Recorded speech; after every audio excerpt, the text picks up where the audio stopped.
What's going on, people? So this is the last video, the third of three for this little trilogy of how to kind of optimize some YouTube settings or whatever. It's not even really settings, it's just, I don't know have a good word for it. I'll probably have one like when this doesn't matter, you know, like in an hour or so, but for now I don't, so just know what I mean. But anyways, here's the thing. So far, knocked out the whole analytics thing, talked about some stuff in there. Then I did the channel thing about kind of making the visual of it seem all right, you know, and kind of pulling people in, that sort of thing. And now the last piece of it is going to be the actual videos and how to tag those. I'm not going to get into like making the actual videos because everybody has their own style, and I highly suggest you stick to it. If you don't think something is worth your time to do, don't do it. If you think something sounds like a good idea to you, do it. If you think you're going to do something and it's like, oh, well, maybe I shouldn't do this because so-and-so already does it, screw that. Do whatever makes sense to you, all right? It's just going to be that much easier. And that way, the whole beauty of this YouTube thing is there's a lot of options out there, right? So even though this corner of it is oversaturated, as most would say, not everybody likes what everybody's doing. Some people don't like people like practically yelling at them. Some people don't like the dry delivery. Either way, eventually people will find the thing that they like, which might be you, and then they'll jump on board. So just do you, and it'll work out later. Okay? Cool. Now, here's the thing, right? We'll start with the tags, right? Because that's important. So the thing to remember when you're doing your tags and whatnot for your videos is that you got to kind of play to both sides of the fence, right? So you got to play to the people who are looking for their specific thing, right? So if I'm looking for the 2020 NECA Super Shredder, you know, put all the tags in there for that, right? But if you're looking for something a little more vague, because some people don't really know what they're looking for, you got to play to that side too. So I'll give you some examples, right? Let's say, and I'm going off of things that I recently saw. So I was watching a Run DMC pop video the other day from McFly Funko, right? Similar to McFly KO. I think it's the same guy, I'm not sure. But anyways, so he had a video up there, right?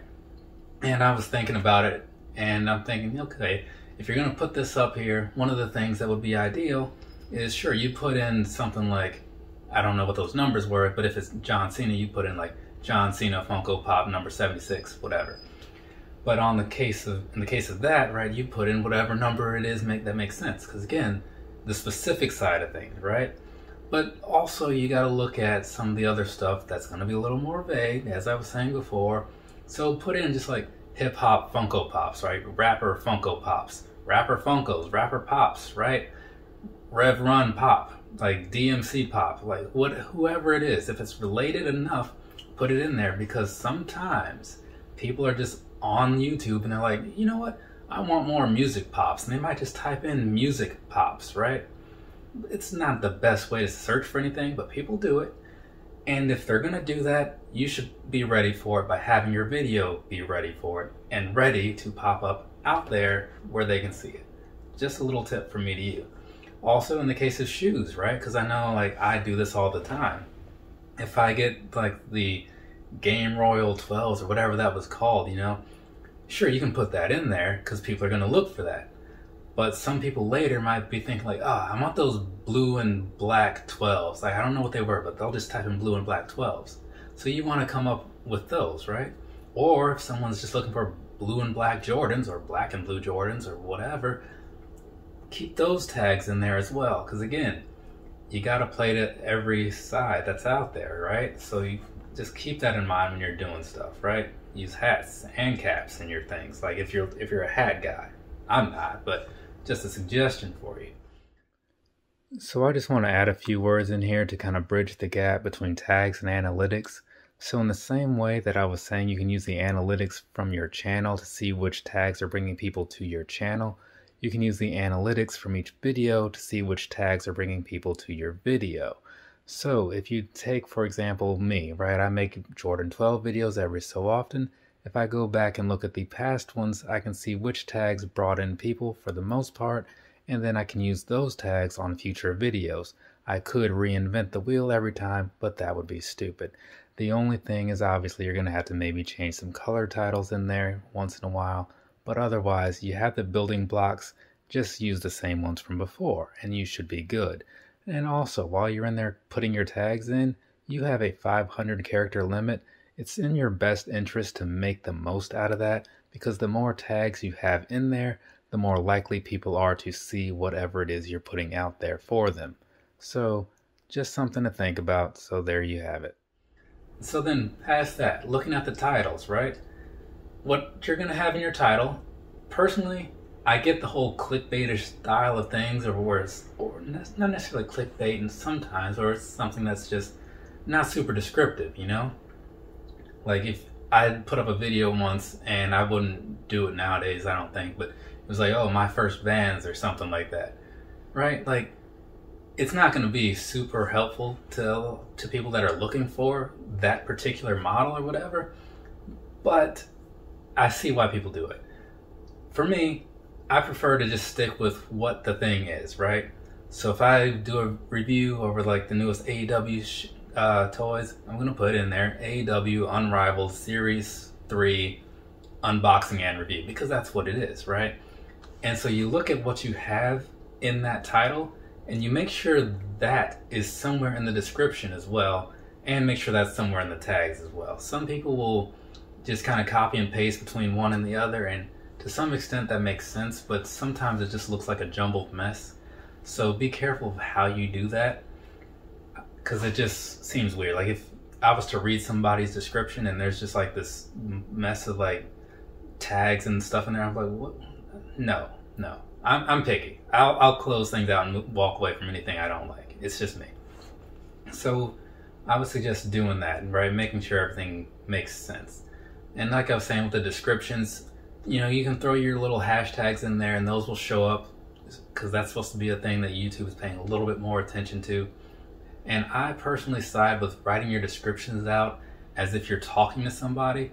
So if I do a review over the NMD R1 trail, excuse me, I might say like, hey, I bought the NMD trail R1 in this colorway, picked it up from Adidas. So now I'm going to do an on-feet review, talk about some sizing and comfort, and it's going to be a great thing. Hopefully you watch the video, so enjoy.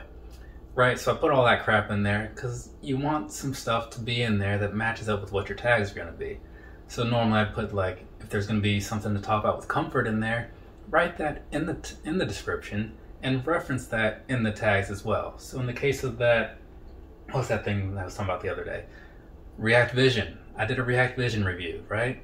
And if one of the things is a comparison between that and an Element 87, put it in the description, throw it also in the tags, so that way if people look up Element 87 versus React Vision, you're one of the things that pops up. So you want these things all planned together. I don't think I have too much more to say on that piece, but if you have questions, you know what to do. Thumbnails. I'm not a big thumbnail guy. Sometimes I'll put a little work in, usually I don't, right? I used to not put any work in, I'd let YouTube pick one and I say, all right, they know what they're doing. But it is something you can't really argue against to say that an eye-catching thumbnail does help. Though they can be excessively busy, so put yourself in other people's shoes when you're making some of your thumbnails. That's all I'll say on that. And then, let's see, what else? Publish times, right? For your videos. I mentioned this in one of the past ones, but I'll bring it back because it's worth bringing back. If you look in your YouTube studio under Reach or Audience, I can't remember. I think it's Reach. Somewhere in there, right? No, it's Audience. I have it written on the screen here. It's Audience, right? So you go in there and you're going to have that little purple chart, right, that shows where your hot zones are for people watching your videos. So if it says that a lot of your viewers are on at 1 in the afternoon, maybe you should consider posting your video around that time, because sure, it's not going to do a whole lot in the long run, but up front though, those people are going to be online, they're going to see your video, they're going to watch it, right? If you happen to have a fair amount of subscribers or not, whatever, it's going to be people watching your video, right? That captive audience that you kind of have.